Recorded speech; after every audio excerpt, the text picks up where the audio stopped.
Question number 12, Catherine Delahunty.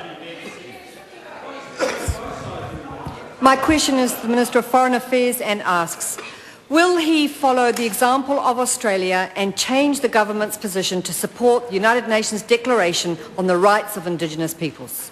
Honourable Prime Minister. Mr Speaker, on behalf of the Minister of Foreign Affairs, Australia has recently reviewed its stance on the declaration. An announcement on its new approach is expected on Friday.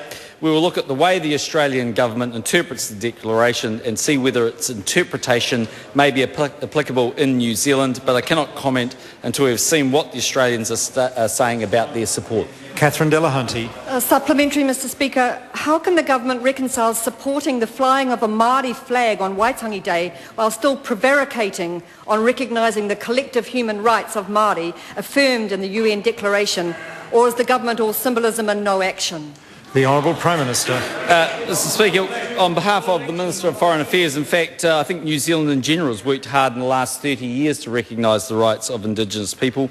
This government has been working very hard to recognise the rights of Indigenous people, whether it's flying of a flag on Auckland Harbour Bridge, working so collaboratively with the Maori Party, or ensuring that the Treaty of Waitangi Tribunal and the whole Waitangi settlement process is properly funded. They're all good examples of us working for the rights of Indigenous people.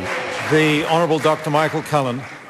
That the government's position to date has essentially been that if the declaration can be taken to have significant meaning, that meaning cannot actually be enforced by New Zealand government, therefore we have determined not to sign. But if the declaration can be interpreted to not have any great significant meaning, then we might be prepared to sign it. The Honourable Prime Minister. So on behalf of the Minister of Foreign Affairs, yes, I mean the declaration is not legally binding.